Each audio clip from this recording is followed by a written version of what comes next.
ગેસની અછતને કારણે અત્યારે અમારા આ ઝોનમાં જે લારી ધંધાવાળા છે એમાં અત્યારે 80% બંધ છે અને 20% લોકો ચાલુ છે એ પણ કેવી રીતે ઓનમાં લઈને ચાલુ છે, બ્લેકમાં લઈને ચાલુ છે અને જેના કારણે એ લોકોને કોસ્ટ ઊંચી જાય છે, જેના કારણે એ લોકો મોંઘું વેચે છે. કોમર્શિયલ ભાવ સરકારી નિયમ પ્રમાણે 1800 રૂપિયા હતા, જે આજની તારીખે બજારમાં ભાવ 4500-5000 રૂપિયા છે. આપણું કામકાજ, હોટલનું કામકાજ અત્યારે બંધ કરવું પડ્યું કે 2-4 આઈટમ આપણે ચલાવીને, આપણે પહેલાં શરૂઆતમાં સ્ટાર્ટિંગમાં એવું કર્યું કે 2-4 આઈટમ ચલાવીને આપણું કામ ચાલુ રાખીએ કે લોકોનું સચવાઈ આપણું છે. પણ એના હિસાબે પછી બિલકુલ બંધ થઈ ગયું બાટલા મળવાનું. કોમર્શિયલ બાટલાની સપ્લાય બિલકુલ બંધ કરી દીધી, જેને લઈને તકલીફને હાલાકી ભોગવવાની ચાલુ થઈ.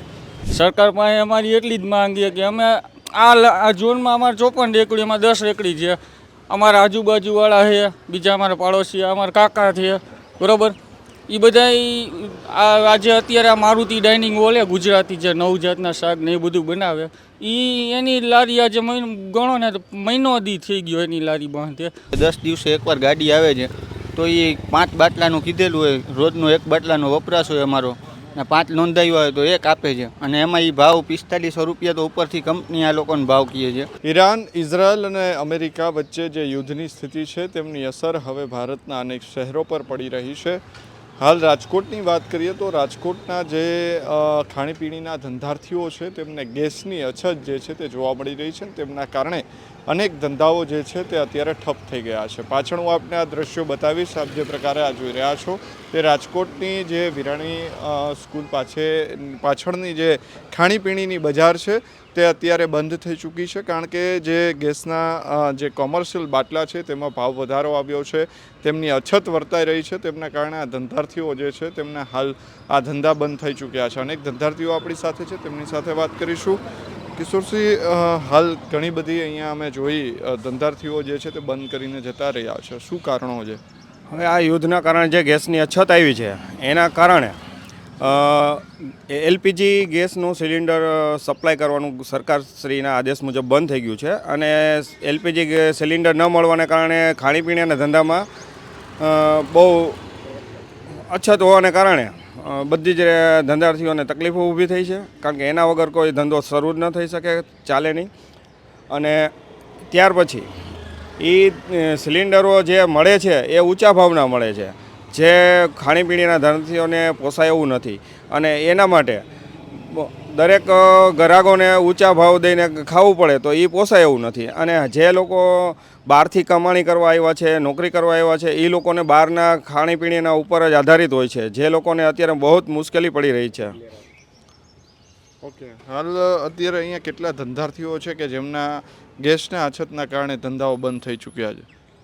ગેસની અછતને કારણે અત્યારે અમારા આ ઝોનમાં જે લારી ધંધાવાળા છે એમાં અત્યારે 80% બંધ છે અને 20% લોકો ચાલુ છે એ પણ કેવી રીતે ઓનમાં લઈને ચાલુ છે, બ્લેકમાં લઈને ચાલુ છે અને જેના કારણે એ લોકોને કોસ્ટ ઊંચી જાય છે, જેના કારણે એ લોકો મોંઘું વેચે છે, જેના કારણે નાના વર્ગનો જે ગ્રાહક છે અહીંયા ખાવાવાળો એને પોસાતું નથી અને એ લોકો ખાધા વગર એક ટાઈમ કાઢી નાખે છે, 2 ટાઈમનું જમવાનું એક ટાઈમ જમે છે અને અહીંયા ગ્રાહકોની અછત દેખાઈ રહી છે, મંદી દેખાઈ રહી છે. શું લાગે છે કેટલા ટાઈમથી તમારો આ ધંધો બંધ થયો છે અને અત્યારે કોમર્શિયલ બાટલાનો ભાવ શું છે?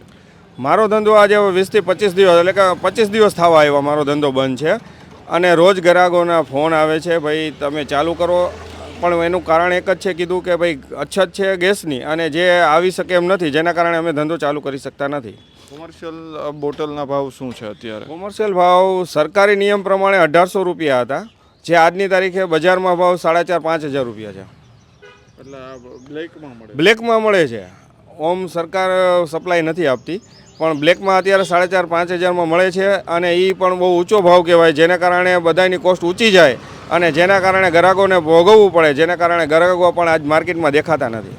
આજે જ્યારે આ પરિસ્થિતિ છે ત્યારે આપને પણ અસર પડી હશે, કારણ કે તમે કહ્યું કે 5-5 હજાર રૂપિયાના જે સિલિન્ડર છે તેમના કારણે અમને તકલીફ પડી રહી છે. હા, 5000નું સિલિન્ડર લઈને અમે ધંધો કરીએ એવો અમારો કોઈ નફો નથી હોતો અને જો ભાવ વધારીએ તો ગ્રાહક નથી હોતો, એના કારણે અમે બંધ કરીને બેઠા છીએ, ઘરના રોટલા ખાઈએ છીએ. આવા અહીંયા બીજા ધંધાદારીઓ કેટલા છે કે જેમને પણ આ અસર પડી છે? આજે 80% મારા વેપારી ભાઈઓ છે જે ઘરે મારી જેમ બંધ કરીને બેઠા છે અને અત્યારે જે ચાલુ છે એ બહુ ઓછા છે. તો આ કિશોરસિંહ હતા, તેમણે કહ્યું તે પ્રમાણે કે હાલ 80% ધંધાર્થીઓ છે જે અહીંયા ઊભા રહે છે, તેમને ગેસની અછતના કારણે ખૂબ જ મોટી તકલીફો જે છે તે વેઠવી પડી રહી છે. પોતાના ધંધા બંધ છે. અન્ય ધંધાર્થી આપણી સાથે છે. કેવી પરિસ્થિતિ? તમે શેનો ધંધો કરો છો? અમે દાળ પકવાન અમારે આશાપુરા દાળ પકવાન. બરાબર. તમારે શું પરિસ્થિતિ છે અત્યારે? અત્યારે પરિસ્થિતિ બહુ ખરાબ જ છે. બાટલાના સિલિન્ડર અત્યારે નથી મળતા. ધંધામાં અત્યારે તકલીફ જ જવું છે અત્યારે બધાને આમ ગણીને તો. બાટલા મળે છે પણ ડબલ ભાવમાં ને એમ પૈસામાં મળે. એના લીધેથી અહીંયા અમારે આ ઝોનમાં 54 રેકડીયું છે, એની બદલે અત્યારે 10 રેકડીયું જ ખુલ્લી, બીજી બધી બંધ છે બાટલાના હિસાબે. અત્યારે અહીંયા આ ઝોનમાં નકર અત્યારે 12:30 સમયથી અહીંયા અત્યારે અમારે એટલો ટ્રાફિક હોય કે અહીંયા ક્યાંય છે ને જગ્યા વાહન રાખવાની કે ગ્રાહકને ઊભું રહેવાની જગ્યાનો, એને બદલે આ ગલીમાં અત્યારે કસ્ટમર કોઈ અમારે છે જ નહીં. આ યુદ્ધના હિસાબે અત્યારે બધું આ તકલીફ, ધંધામાં અત્યારે કોઈ કાંઈ છે જ નહીં. અત્યારે ગેસના સિલિન્ડર તમારો ધંધો ચાલુ છે, તમને મળી રહે છે ખરા? મળે પણ ડબલ પૈસા દઈને આપણે લેવાના. અત્યારે શું ભાવે તમને પહેલાં આવતા હતા ને અત્યારે શું ભાવ આપો છો? પહેલાં 1800માં મળતા, અત્યારે એના ડબલ પૈસા દઈને અમે ધંધો કરી. ઘરે શું અમારે ટાઈમ નીકળે ન નીકળે, અહીંયા ધંધો કરવો પડે ને અત્યારે. આની અસર આમ ગ્રાહક ઉપર પડી રહી છે? તમે કોઈ ભાવ વધારો કર્યો છે કે ખરા? ભાવ વધારો નથી કર્યો પણ અત્યારે હું ગ્રાહક તો છે જ નહીં. અત્યારે આમ મંદીનું વાતાવરણ જ છે આ યુદ્ધના હિસાબે. હવે શું માંગ છે તમારી સરકાર પાસે? સરકાર પાસે અમારી એટલી જ માંગ છે કે અમે આ ઝોનમાં અમારે 54 રેકડી, એમાં 10 રેકડી છે. અમારા આજુબાજુવાળા છે, બીજા અમારા પાડોશી, અમારા કાકા છે, બરાબર. એ બધા આજે અત્યારે આ મારુતિ ડાઇનિંગ હોલ ગુજરાતી છે, 9 જાતના શાક ને એ બધું બનાવે. એની લારી આજે ગણો ને મહિનો દી થઈ ગયો એની લારી બંધ. તો આ બધાની રેકડીઓ ચાલુ થઈ જાય એવી અમારી માંગ છે. બધાને સિલિન્ડર મળવા માંડે પાછા. આ બ્લેકમાં જે કાળા બજારી કરે છે એમની સામે કાર્યવાહી થવી જોઈએ. એની વારે કાર્યવાહી થવી જોઈએ ને અમે એમ માની કે એની વારે કાર્યવાહી થવી જોઈએ ને ડબલ ભાવમાં ન આમ મળવા જોઈએ બાટલા. બિલકુલ. તો આગળ હું આપને દ્રશ્યો બતાવીશ કે આપ જોઈ રહ્યા છો મારી પાછળ જ કે આ જ પ્રકારે અહીંયા 54થી પણ વધારે ધંધાર્થીઓ જે છે તે આ માર્કેટની અંદર ઊભા રહે છે અને ગેસના બાટલાની અછત સીધી જ અહીંયા અત્યારે દેખાઈ રહી છે. જે કાળા બજારીઓ છે તેઓ કોમર્શિયલ બાટલા જે છે તે 4,000 થી 5,000 રૂપિયા, જે 1,800 રૂપિયા 2,000નો બાટલો મળતો હોય તે 4,000 થી 5,000 રૂપિયા જે છે તે ભાવ કરીને વહેંચી રહ્યા છે. ને તેમના કારણે આ ધંધાર્થીઓને અત્યારે પોતાના ધંધા બંધ કરી દેવાની નોબત જે છે તે આવી છે. અનેક ધંધાર્થીઓ આપણી સાથે છે. શું નામ તમારું? કરણભાઈ. કરણભાઈ, શું સ્થિતિ છે અત્યારે તમારે? બાટલાની પોઝિશન બહુ ખરાબ છે, મળતા નથી પહેલાં તો. અને કદાચ ક્યાંક કોઈક વાર ગાડી આવે છે, 10 દિવસે એકવાર ગાડી આવે છે, તો એ 5 બાટલાનું કીધેલું હોય, રોજનો 1 બાટલાનો વપરાશ હોય અમારો, ને 5 નોંધાયું હોય તો 1 આપે છે. અને એમાં એ ભાવ 4500 રૂપિયા તો ઉપરથી કંપની આ લોકોને ભાવ કહે છે. એટલે આ લોકો વચ્ચે એનો ગાળો રાખે પછી. એટલે 5,000 રૂપિયાની અમારી ખરીદી બાટલાની અત્યારે. અમને કોસ્ટિંગ હાઈ થઈ ગયું, માર્જિન સાવ 0 થઈ ગયા અમારો. ધંધા ઉપર આની અસર અત્યારે દેખાય છે? અસર આવે ધંધા ઉપર. તમે જોઈ જ શકો છો અત્યારે આ બજાર જો કાંઈ છે જ નહીં ધંધામાં. શું માંગ છે હવે તમારી? બાટલા મળી જાય એમ. અત્યારે કાળા બજારી પણ ચાલી રહી છે. તમે કહ્યું 5,000 રૂપિયા તમારે દેવા પડે છે. એ તો કંપનીના કાળા બજારી નહીં ચાલુ છે, પણ કમર્શિયલ બાટલા જે આવે ને એમાં ઉપરથી જ કંપનીનો જ ગો ગેસનો જ ભાવ એવો આવે. બરાબર. હવે શું લાગે છે આ ધંધા ઉપર ભાવ વધારો તમને? અત્યારે તમે દાળ પકવાનું કરો છો તો એના ઉપર ભાવ વધાર્યા છે ખરા? ના, મેં નથી વધારી રહ્યા હજી, કેમ કે માર્જિનમાં મેં સેટલમેન્ટ કરી નાખ્યું છે. હજી 0-0 છે મારે, ટૂંકમાં ખાલી ધંધો ચાલુ છે એટલું. મારું નામ છે અશોકભાઈ ચંદુભાઈ હિંડોચા. ન્યૂ જય જલારામ રેસ્ટોરન્ટ મારું પોતાનું છે. કેટલી તકલીફ પડે છે? આખું 24 કલાક રેસ્ટોરન્ટ તમારું ચાલુ રહે છે? આમ તો કાંઈ તકલીફ નહોતી, પણ અત્યારે જે ઈરાન અમેરિકાનું યુદ્ધ ચાલે એને લઈને એલપીજી ગેસમાં બહુ તકલીફ પડી. કોમર્શિયલમાં સપ્લાય બિલકુલ બંધ છે. શરૂમાં એજન્સીવાળા 1-2 સિલિન્ડર આપતા હતા, એનાથી થોડું કામ ચાલતું હતું. સમસ્યા દિવસે વધતી ગઈ, ઉપરથી બાટલાની સપ્લાય બંધ કરી દીધી કોમર્શિયલ બાટલાની. તો એને લીધે આપણું કામકાજ, હોટલનું કામકાજ અત્યારે બંધ કરવું પડ્યું કે 2-4 આઈટમ આપણે ચલાવીને, આપણે પહેલાં શરૂઆતમાં સ્ટાર્ટિંગમાં એવું કર્યું કે 2-4 આઈટમ ચલાવીને આપણું કામ ચાલુ રાખીએ કે લોકોનું સચવાઈ આપણું છે, પણ એના હિસાબે પછી બિલકુલ બંધ થઈ ગયું બાટલા મળવાનું. કોમર્શિયલ બાટલાની સપ્લાય બિલકુલ બંધ કરી દીધી, જેને લઈને તકલીફને હાલાકી ભોગવવાની ચાલુ થઈ. તો આપણે આટલા ખર્ચા ચડતા હોય હોટેલ ઉપર, તો એને લઈને એમ કે આપણે ક્યાંકથી એડજસ્ટ કરીએ. એના માટે આપણે ઇલેક્ટ્રિકનો સહારો લીધો કે સગડી આ છે, એમાં હાદસા બનવાની બીકને હિસાબે થોડું ઘણું એટલું બધું આપણે ઝડપથી ન કરી શકીએ.